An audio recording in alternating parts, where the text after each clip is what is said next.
Hello everyone, and I am really excited to be showing off my new TIE Surface Assault Bomber from the Star Wars universe. And I am really excited about this build because I had a lot of fun making it, and I have equally as much fun messing around with it. So, as you're about to see, it has a forward-facing bomb bay system, kind of like a dive bomber.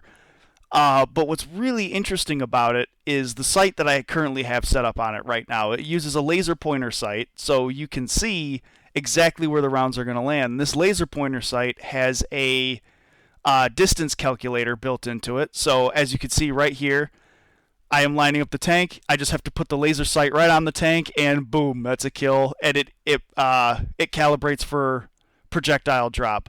It uses a dual cannon system, 2 artillery cannons to be precise. So you get basically double the rate of fire. You can actually fire off these 2 artillery cannons with about 3 to 4 seconds in between if you space them well enough. But it's also set up in a way that you can shoot them as fast as you want. So you can, fire bam bam or bam bam, and they will immediately start reloading the moment the first shot is fired. So it really puts out a blistering high rate of fire with the bomb sight or with the bomb system in this aircraft. The other cool thing about this aircraft is that it has a radar. It follows a radar track when you go into bomb mode. So when you are coming up to a tank, I'm about to die here. This AA tank totally shoots me down. There I go. So when you're coming up to a vehicle here, which can very easily be shown off with these 3 ships I'm about to absolutely wreck, when you press 1, you'll see it starts pointing at the vehicle. You can use your AWSD keys to then now line up the shots, so you are incredibly accurate. So with the rangefinder and the lead system, it can just be absolutely devastating with ground vehicles. So basically how it works is when you're lining something up, the AWS keys are really fine.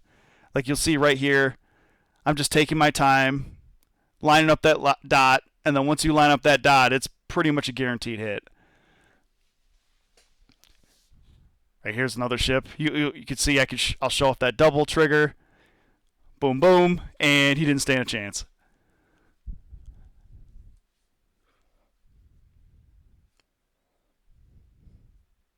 And then coming around, I'm going to show it off here in the dark here. It's got full light setups. You have interior, nav lights, beacons, and I think that looks absolutely great at night. Bam, there it is. I absolutely love it. You got your thrusters in the back, which those thrusters will actually turn on and off when you switch in and out of VTOL operations. You can see me I'll do some bombing here at night. You have a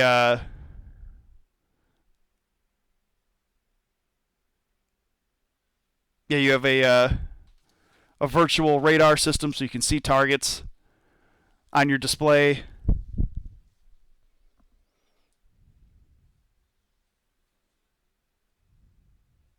Coming back around for another strike here. Get that last tank hiding on the island.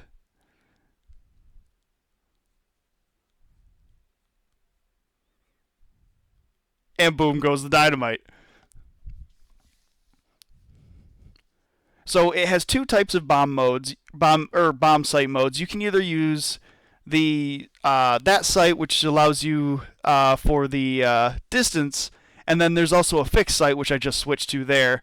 So the vertical sights are your fixed, and your horizontal sights are your lead tracking system.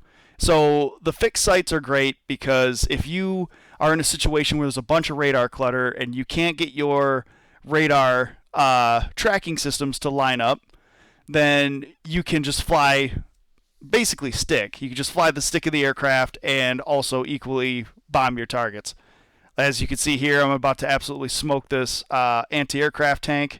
He shot at me, so we're going to have to pay him back. But you can see right here, I'm coming in manually and pow, just like that.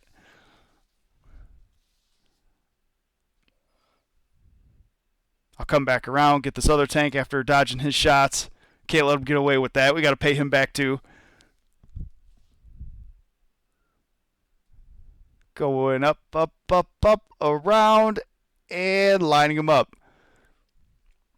But yeah, like I said, you got 2 modes. If you don't have a ton of radar traffic, then you can very easily line up your shots with radar. But if you absolutely need to, you can manually take out your targets as well. In the cockpit, you have a welding torch, a parachute, sidearm pistol, and a medical container. You can see I'm going to use the welding torch to fix the yaw logic there. So if you ever get shot in the front there, because that's actually your autopilot logic box, which the yaw goes through. So if it gets taken out, you will lose your yaw. Simple fix: just pick up your torch and shoot it at the floor, and bam, you got your yaw back. I'm going to show off the VTOL system. The VTOL system, I spent a lot of time balancing it, so it's very stable, very easy to use. It is locked, so you can't roll it over in VTOL. If you do manage to roll it over in VTOL, I will probably be very impressed. The only time that you may be able to get it to roll over in VTOL is in the middle of the slowdown. So when you pitch back to slow it down, I highly recommend not going too overboard with it. But once you slow down, there is actually limiters in place. So that way, as you can see, I'm doing a full right roll right now, and it's just holding that nice angle. The VTOL is very easy to control. I'm about to land it right here on that little road next to the lighthouse. It's not too hard. Everything is, like I said, it's well balanced. It won't really go anywhere if there's no wind or anything like that. And just like that. There we go. Right there on the ground. And anyways, I hope you all enjoyed my brand new TIE bomber, and I am very excited to have it out on the workshop. And thank you for taking the time to watch my video, and you guys have a good one.